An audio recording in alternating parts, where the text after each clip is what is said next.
At their core, social structure theories have a basic theme.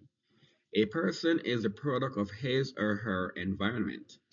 These theories view the cause of crime through the lens of poverty, income inequality, hopelessness, and despair.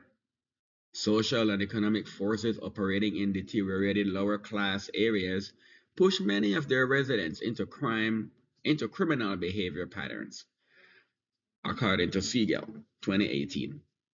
It seems logical that if crime rates are higher in lower class urban centers than in middle class suburbs, social forces must influence or control behavior.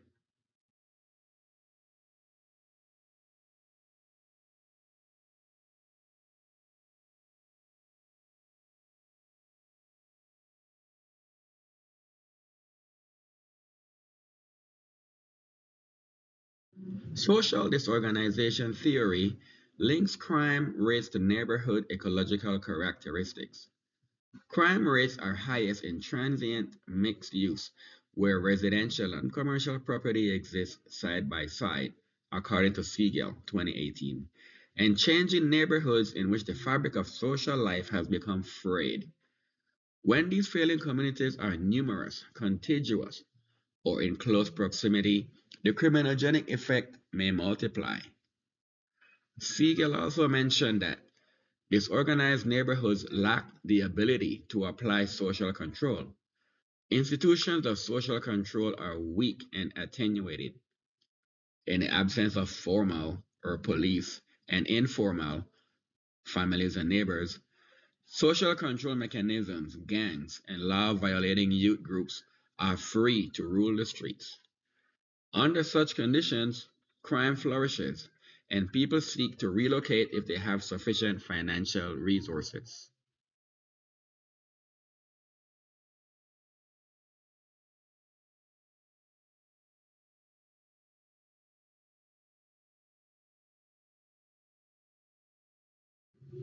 Contemporary social disorganization theory seeks to identify the ecological conditions, poverty, disorganization, instability, incivility, economy, according to Siegel 2018, that produce high crime rates and while so doing, formulate strategies to bring these community level crime rates down. Referred to as the social ecology school, what has been developed is a purer form of structural theory that emphasizes the association of community deterioration and economic decline.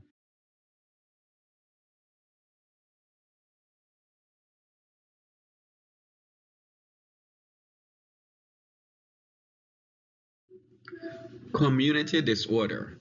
Contemporary social ecologists believe that crime rates are associated with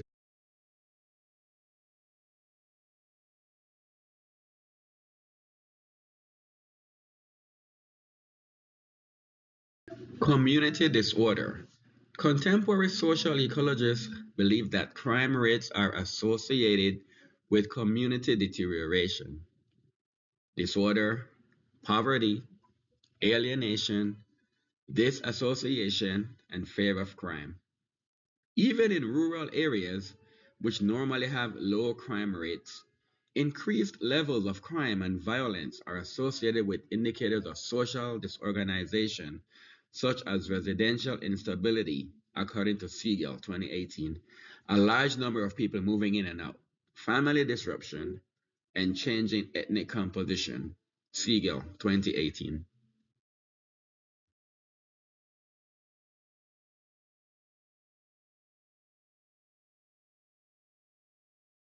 Community fare.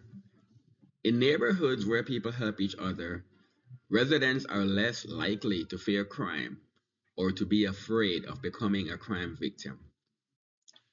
In disorganized neighborhoods, according to Siegel 2018, that suffer social and physical incivilities, residents experience unruly youths, trash and litter, graffiti, abandoned storefronts, burnt out buildings, littered lots, strangers, drunks, vagabonds, loiterers, prostitutes, noise, congestion, angry words, dirt. and stench. Having parks and playgrounds where teens hang out and loiter may contribute to fear.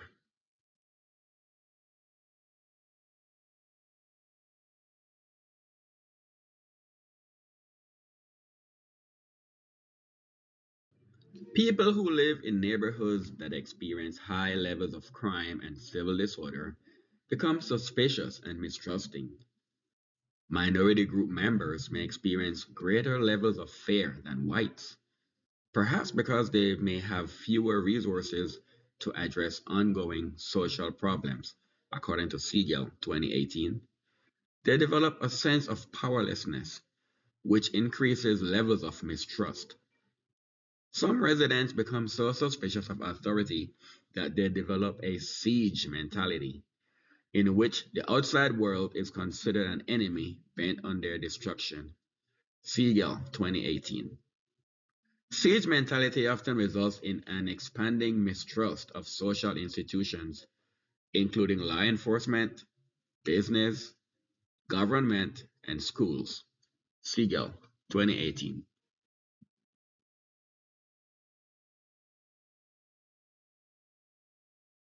According to Siegel 2018, sociologist Robert Merton applied the sociological concepts first identified by Durkheim to criminology in his theory of anomie.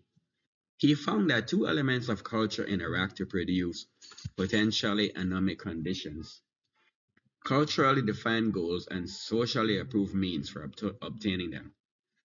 US society stresses the goals of acquiring wealth, success, and power, according to Siegel 2018. Socially permissible means include hard work, education, and thrift. When socially mandated goals are uniform throughout society and access to legitimate means is bound by class and status, according to Siegel 2018, the resulting strain produces anomie among those who are locked out of the legitimate opportunity structure.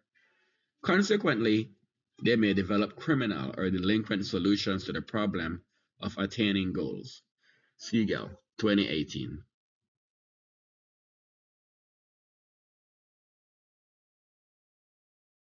According to anomie theory, social inequality leads to perceptions of anomie. To resolve the goals means conflict and relieve their sense of strain. Some people innovate by stealing or extorting money, according to Siegel 2018. Others retreat into drugs and alcohol. Some rebel by joining revolutionary groups. And still others get involved in ritualistic behavior by joining a religious cult. Merton's view of anomie has been one of the most enduring and influential sociological theories of criminality, according to Siegel 2018, and has been successfully tested by numerous studies conducted in the United States and abroad.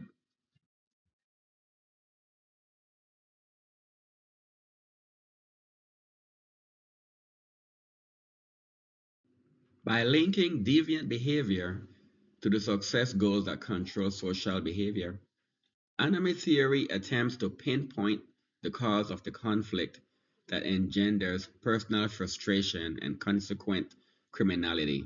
Siegel 2018. By acknowledging that society unfairly distributes the legitimate means to achieving success, according to Siegel 2018, anomie theory helps explain the existence of high crime areas and the apparent predominance of delinquent and criminal behavior in the lower class. By suggesting that social conditions, not individual personalities, produce crime, according to Siegel 2018, Morton greatly influenced the directions taken to reduce and control criminality during the latter half of the 20th century. Siegel 2018.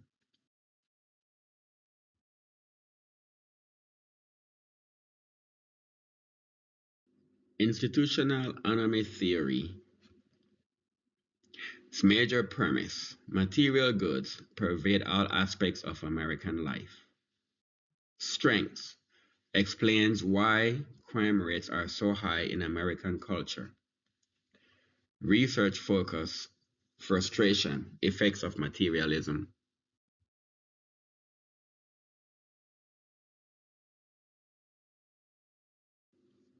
Relative deprivation theory.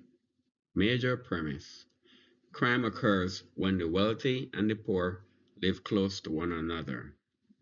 Strengths of relative deprivation theory explains high crime rates in deteriorated inner city areas located near more affluent neighborhoods. Its research focus is on relative deprivation.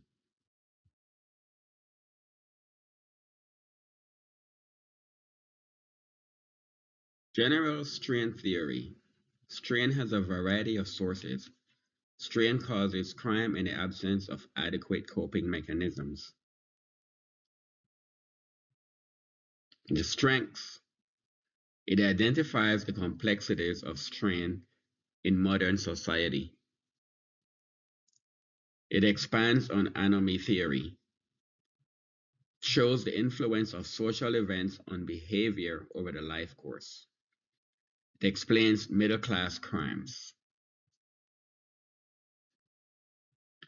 Its research focus on strain, inequality, negative affective states, influence of negative and positive stimuli.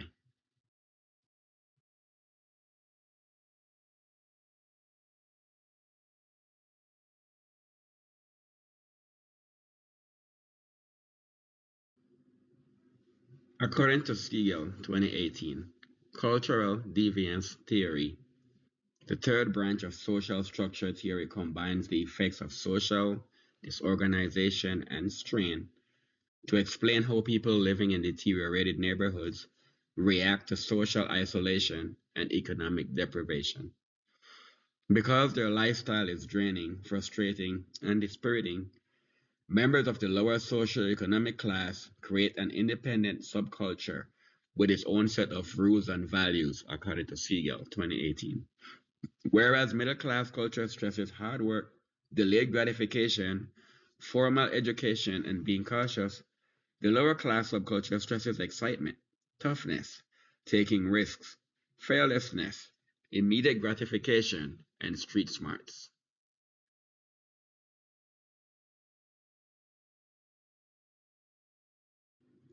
Siegel 2018 mentions that the cultural deviance model assumes that kids will be drawn to the culture of the gang.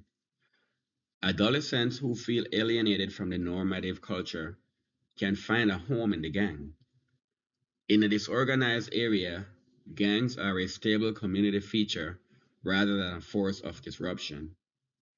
Gang membership has appealed to adolescents who are alienated from their families as well as the mainstream of society. It is not surprising that kids who have had problems with the law and suffer juvenile justice processing are more likely to join gangs than non stigmatized kids, according to Siegel 2018. Joining a gang is a type of turning point that changes the direction of people's lives. Siegel 2018 mentioned that gang membership portends a substantial change in emotions, attitudes, and social controls conducive to criminality.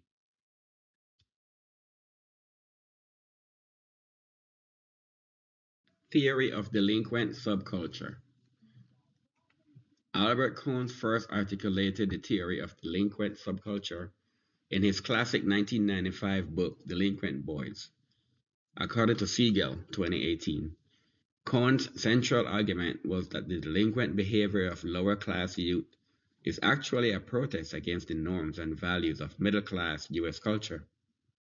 Because social conditions prevent them from achieving success legitimately, lower class youth experience a form of cultural conflict that Cohn labels status frustration, according to Siegel 2018.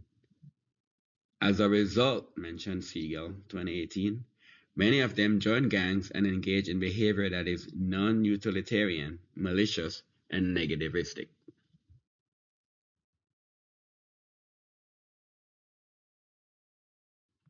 Theory of differential opportunity. Siegel 2018 wrote that In their classic 1960 work, Delinquency and Opportunity, Richard Cloward and Lloyd Olin combined strain and social disorganization principles to portray a gang-sustaining criminal subculture. The centerpiece of Cloward and Olin's theory is differential opportunity. According to this concept, people in all strata of society share the same success goals. However, those in the lower socioeconomic class have limited means of achieving them. Siegel, 2018. People who perceive themselves as failures within conventional society will seek alternative or innovative ways to succeed. Siegel 2018 mentioned that people who conclude that there is little hope for legitimate advancement may join like-minded pairs to form a gang, which can provide them with emotional support. The youth who is considered a failure at school and is qualified for only a menial job at the minimum wage can earn thousands of dollars, according to Siegel 2018, plus the respect of his or her peers by joining a gang and taking part in drug deals or armed robberies. Siegel 2018.